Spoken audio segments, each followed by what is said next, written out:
Da noite tem Vasco e Flamengo ao vivo no Sport TV pelo Campeonato Carioca, um clássico que marca a abertura do Maracanã no ano. Enquanto se prepara para o jogo, o Vasco segue se reforçando. Esse aí é o Pablo Galdames, volante chileno, 27 anos. Ele desembarcou ontem no Rio com a cadelinha Moca. Estou muito contente. Galdames disse que está muito feliz e é uma grande oportunidade jogar num time tão grande e importante como o Vasco da Gama.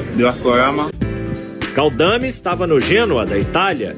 É o 7º reforço do Vasco para a temporada. Antes dele, tinha chegado o atacante Adson. Veio do Nantes, da França, e já está treinando. Todo jogador sonha em jogar numa instituição como essa, que a gente possa conquistar vários títulos e ser muito feliz aqui. O Galdames e o Adson ainda não vão estar à disposição do técnico Ramon Dias amanhã. Mas no primeiro clássico do ano, contra o Flamengo no Maracanã, o Vasco vai a campo com o que tem de melhor no momento. O único desfalque é o meia Paulinho, que sofreu uma Conheça o Wixton. lesão no joelho. Se Ramon Dias optar pela formação com 3 zagueiros, o time provável vai ter Léo Jardim, João Vitor, Medel e Léo, Paulo Henrique ou Rojas, Zé Gabriel, Jair, Payet e Lucas Piton, Rossi e Verratti. Se a escolha for pelo 4-4-2, um dos zagueiros pode dar lugar ao atacante David. O auxiliar Emiliano Dias disse que quando as coisas vão mal, é preciso dar algo a mais nos clássicos e que o Vasco vai jogar com tudo que tem contra o Flamengo. E o que tem de melhor contra o maior rival é sempre uma vitória.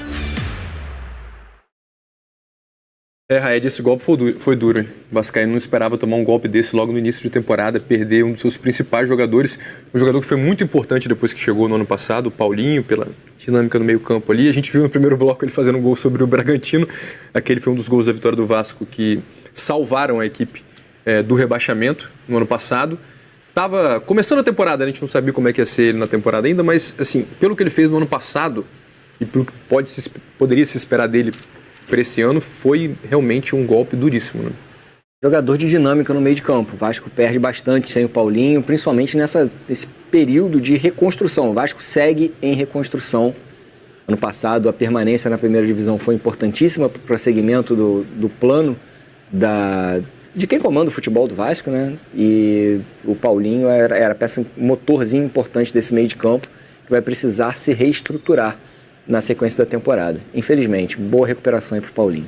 Muitos vascaínos falam que ele correu e correria, especialmente em 2024, para o Payet. Ou seja, ele seria o cara que desafogar um pouco o Payet. A gente sabe que o Payet tem 36 anos, está muito bem fisicamente, está em comparação com o ano passado, perdeu peso, ganhou massa, magra, tá jogando fino da bola, mas ele não é um jogador rápido, é um jogador de cadência, um jogador do último toque, de criar algumas jogadas, não é um jogador de correr.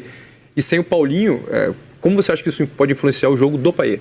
Até porque o cara que disputava a posição com o Paulinho, o cara que está sendo preparado ali para essa função, a escolha pode ser o Praxedes, que não tem tanta dinâmica quanto o Paulinho. Eu acho o Praxedes até muito bom jogador. A torcida do Vasco não gosta tanto do Praxedes, tem ali certa implicância com o jogador. Eu acho o Praxedes tecnicamente muito bom, mas realmente ele não entrega o que o Paulinho poderia entregar no meio de campo, principalmente nessa questão de liberação, um pouco maior liberação do que o Payet. Quando o Vasco tem a posse de bola, esses 2 meias internos, eles são os responsáveis por dar ali a dinâmica do meio de campo. Seja ele o Payet com o Paulinho ou o Praxedes, aí vai do encaixe do técnico do Ramon com o adversário que ele planeja para a equipe. Mas o Paulinho daria um pouco mais de liberdade pela movimentação para o Payet do que o Praxedes, por exemplo, poderia dar. Outro jogador que poderia dar essa liberdade de movimentação, mas que também não foi bem no ano passado, não teve seu espaço, não teve desenvolvimento, seria o Marlon Gomes, que está com a seleção brasileira, inclusive com promessa de venda já encaminhada para o exterior. Outra solução pode ser o que ainda não está no Vasco, né? A ida ao mercado, o Vasco contratar outros jogadores. Provável que essa lesão do Paulinho tenha mudado um pouco o radar dos diretores do Vasco, né? E talvez estavam buscando um jogador numa posição e agora vão ter que procurar alguém para substituir Esse foi um dos principais jogadores do Vasco no ano passado. Você vê, já tem alguma coisa, né? Tem o Galdames que chegou, tem o Sforza, que também está com a seleção da Argentina, que vai disputar o quadrangular. Mas você acha que o Sforza especificamente faria o que o Paulinho faz? Não, parece ele mais um primeiro volante, mais um disputando posição com o Zé Gabriel. Disputando posição com o Zé Gabriel, porém com características diferentes. Aquele primeiro volante de auxílio na construção, não é aquele primeiro volante só de proteção à zaga. Então o Ramon pode encaixar, inclusive, o Sforza na função do Paulinho, porém reajustando ali o posicionamento dos seus jogadores de meio de campo. Não fazendo um volante à frente da zaga e liberando 2 meias, e fazendo ali talvez um meia, os 2 volantes protegendo a zaga e liberando um pouco mais a construção do Payet. Isso aí é apenas a rotina de treinamentos e os jogos, a gente vai poder entender como é que o Ramon planeja esses reforços. Antes de a gente falar um pouquinho sobre o Vasco que vai estar em campo amanhã, né? Pois Sforza, como você disse, está com a seleção argentina, ainda nem foi apresentado. O Galdames acabou de chegar, também não deve jogar. O Adson, que é outro reforço do Vasco para a temporada, ainda não estará à disposição nesse clássico. Esse aí, o Adson, ele foi contratado para a lacuna deixada pelo PEC vendido para o Galaxy. Porém, pode ser um jogador que se encaixe nessa função do Paulinho. Pode se reinventar e jogar naquela posição, ou ele já jogou nessa posição? No Corinthians, quando ele surge no Corinthians, ele não fazia só o corredor do lado do campo, ele também fazia o meio interno atrás do atacante de referência. Então o Adson pode ser Mas isso é um papo para o restante da temporada, que para amanhã nenhum desses nomes está à disposição. O Vasco, provavelmente, como a gente viu na matéria do Jupa, deve ter o meio campo ali com o Medel, com o Jair, com o Praxedes, com o Payet, e aí mais à frente o Verratti, quem sabe o David jogando também, entrando ele no ataque. Como é que você vê o Vasco chegando para esse jogo de amanhã contra o Flamengo? O meio de campo do Flamengo é o setor mais preocupante para o Vasco no Clássico. É um setor com muita qualidade. Você imagina o meio de campo do Flamengo com o Pulgar, Gerson, De La Cruz e Arrascaeta. Se o Vasco der espaço de campo para que esses jogadores possam trabalhar, pode ser um fator de risco para a equipe num Clássico. Então eu imagino o Ramon Dias e o seu auxiliar, o seu filho Emiliano, projetando não dar espaço para esses jogadores de meio de campo do Flamengo. Por isso a entrada, por exemplo, do Jair do lado do Zé Gabriel, ou do Medel um pouco mais adiantado ali, fazendo aquela função, um meio de campo mais encorpado, para não deixar que esses jogadores do Flamengo flutuem entre as linhas de marcação do Vasco. Emiliano disse que amanhã é vida ou morte.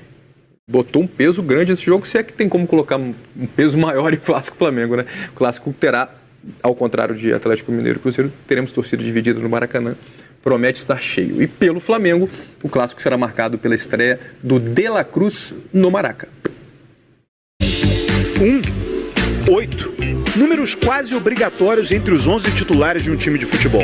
O 18 é mais raro, favorito do Nicolás de la Cruz. Com ele, o uruguaio de 26 anos deu os primeiros passos como profissional, quando ainda jogava no Liverpool de Montevidéu. Pelo jeito, a torcida já se acostumou ao número e à cara nova. Tá vendendo muito? O pessoal tá pedindo? Muito, tá saindo demais. Ele deve ser titular na partida de amanhã, mas o Matias Vinha, outro reforço uruguaio, ainda não tem condições de jogo. Até agora, o De La Cruz jogou 162 minutos com a camisa do Flamengo. Nos amistosos nos Estados Unidos, começou no banco contra o Philadelphia Union e foi titular contra o Orlando City. Em Belém, contra o Sampaio Corrêa, foi titular outra vez e mostrou um pouco da versatilidade que o Tite espera. Ele é um jogador que pode jogar como um jogador de articulação, tanto central como do lado para dentro. Por vezes na seleção uruguaia joga como um meia mais avançado na função do Arrascaeta, mas tem sim nessa tripla função. A estreia do Nico de la Cruz no Maracanã será em grande estilo amanhã contra o Vasco, à altura de quem vestiu a camisa do River Plate por 7 anos. Após defender os milionários, apelido do gigante do futebol argentino, o De La Cruz será apresentado ao Clássico dos Milhões. Nos anos de Argentina, ele se acostumou a jogar o Superclássico contra o Boca Juniors. A despedida de lá foi com o título dos milionários no Troféu dos Campeões, o equivalente à Supercopa do Brasil, mas contra o Rosário Central. Prenúncio de prosperidade nessa nova fase da carreira. De La Cruz vai estrear no Maracanã e vai estrear contra o Vasco. Tá gostando desse início de temporada dele? Jogou muito pouco ainda, né? Muito no começo, ainda não fez gol, ainda não deu assistência, mas isso não quer dizer que ele não tenha atuado muito bem, né? O que você acha, Red? O De La Cruz nunca foi jogador de números. Ele não é um jogador, faz muito meia, que faz muitos gols ou dá muitas assistências. Ele é um jogador que cria dinâmicas ali para o time, oportunidades para seus companheiros, também faz gols, também dá assistências. Mas, para mim, a principal característica do De La Cruz é o jogo que ele gera e não os números que ele tem. De La Cruz, como o Tite falou, pode jogar pelo lado do campo, pela direita, uma posição que está em disputa no Flamengo, ele ou o Luiz Araújo. O Tite está colocando o De La Cruz ali naquela função. Pode jogar como meia atrás do atacante, que função que já tem o Arrascaeta, mas que na seleção uruguaia ele é o titular, o Arrascaeta é o banco. Pode jogar como volante, segundo volante, foi assim que o Tite colocou ele no segundo tempo do último jogo do Flamengo no Campeonato Estadual. Um jogador que pode jogar em muitas funções em campo. Lembra do papo que a gente estava falando do Abel, que ele consegue modificar o time sem ter que substituir um jogador? Ele pode fazer isso, o Tite pode fazer isso com o De La Cruz no Flamengo. Se ele quiser fazer um meio de campo mais parrudo, com 2, 3 volantes à frente da área, ele pode simplesmente mudar o posicionamento do De La Cruz, fazer ele ali do lado do Pulgar, recuar um pouquinho o Gerson. Gerson e De La Cruz são jogadores extremamente versáteis, são 2 jogadores que mudam um sistema de meio de campo sem precisar fazer qualquer tipo de substituição. Mas amanhã, para começar o jogo, você acha que ele entra com qual formação? Onde o De La Cruz começa a partir da manhã? A gente sabe que tudo pode mudar durante o jogo, depende do que acontecer. Mas para iniciar o jogo, você imagina que ele começa em que lugar ali no meio campo? Na disputa do posicionamento do Tite, que o Tite vem colocando no time do Flamengo desde o ano passado, o De La Cruz entra no corredor do lado direito. Mas o Tite mesmo já explicou. Um meia no corredor do lado direito não é um atacante de corredor do lado direito. Não é o cara da velocidade, do drible. É o cara que vai construir jogo vindo para dentro, junto, por exemplo, do Arrascaeta. A grande questão para mim não é nem o aproveitamento do De La Cruz ali. É como o Flamengo vai se estruturar, com qual lateral para fazer ali a companhia ao De La Cruz pelo corredor do lado direito. Se vai ser o YouTube Music lateral que não tem tanta chegada no ataque, mas que é um lateral defensivamente mais sólido e tem uma construção melhor por dentro, ou se vai ser o Wesley, que é um lateral de velocidade e ultrapassagem. Para mim, o encaixe do De La Cruz pelo corredor do lado direito passa pela utilização do Wesley. Eu acho que o Wesley pode compor melhor o time do Flamengo na lateral direita do que o Varela, quando o De La Cruz jogar pelo aquele setor. Tite também tem a volta de 2 jogadores importantes, né, que terminaram a temporada ali como titulares e começam também, ao que tudo indica, serão titulares nessa primeira parte do ano, pelo que a gente percebe um pouco da cabeça do Tite. Pedro e Cebolinha. No caso do Pedro, foi titular já em outros momentos, com outros treinadores no Flamengo. Mas para o Cebolinha é uma revolução, né? Agora ele está tendo, parece que, mais tempo como titular, assim, é um momento muito especial para ele. O que você pode dizer do Everton Cebolinha e como você acha que ele vai ser aproveitado, não só amanhã, mas nesse início de temporada do Flamengo? Nesse esquema tático do Tite, que deixa o atacante de lado de campo naquela amplitude, né, pisando na linha lateral e recebendo a bola só para o 1 contra 1, Cebolinha é fundamental. Ele tem, inclusive, características mais importantes que o antigo titular da posição nessa função, que é o Bruno Henrique. Bruno Henrique é o atacante de ganho de velocidade na corrida das costas do adversário, da explosão. Cebolinha é um atacante de mudança de direção. Então, é um início de temporada muito promissor, realmente, pegando para o Cebolinha a principal característica dele, que é o drible, a mudança de direção. Falta ali um pouco de refino na tomada de decisão, ele pode ser um pouco melhor na tomada de decisão, ali no último passe, na finalização, mas faz um início de temporada muito bom. E o Pedro é o atacante que segura a zaga adversária próximo do gol adversário. É um atacante de referência que finaliza de qualquer jeito, você não pode dar mole, você não pode subir linha de marcação, você tem que ficar lá esperando, porque o Pedro, se pegar a bola dentro da área, você corre o risco grande de sofrer o gol. Ao contrário do Gabigol, que é o atacante de explorar as costas da defesa adversária. Então, características diferentes, de jogadores diferentes em funções ali, com a utilização do Tite. Verdade que ele tem muitos jogadores bons à disposição, né? Inclusive é isso. Sai o Pedro, entra o Gabigol, ou de repente sai um outro jogador, entra o Gabigol e jogam os dois ao mesmo tempo. Assim, para a partida de amanhã, especificamente, como é que você acha que vai ser o comportamento dos dois times? Como é que você acha que o Vasco vai se comportar? Como é que você acha que o Flamengo vai se comportar? Tem alguma ideia do que pode acontecer? Não tem muito para onde fugir, né, Rafa? Porque o que eu falei do Clássico Paulista, o que eu falei do Clássico Mineiro, eu vou falar do Clássico Carioca. Um clássico, outros componentes entram em campo. O Vasco, como o próprio Emiliano Dias falou, é um clássico de vida ou morte. Quando as coisas não estão bem, o clássico pode te fazer mudar de patamar. O Vasco vai competir como... Saudações rubro-negras, sejam todos muito bem-vindos ao nosso canal Mengão News Oficial. Nas informações, pessoal, trouxe aqui, né, o Tite, que fez mudanças na escalação do Flamengo para o clássico, Vasco e Flamengo, clássico dos milhões. E o Flamengo deve começar, né, com Rossi, Varela, Fabrício Bruno, Léo Pereira, Ayrton Lucas, Pulgar, Gerson, De La Cruz, Arrascaeta, Pedro e Everton Cebolinha, né? Então o Flamengo continua aí, o Tite continua mantendo um time já base com esses jogadores, né? E o Gabigol e o Bruno Henrique no banco de reserva do Flamengo, né? Então o Tite aí prioriza, né, o time que já vem tendo aí essa base, né, para jogo.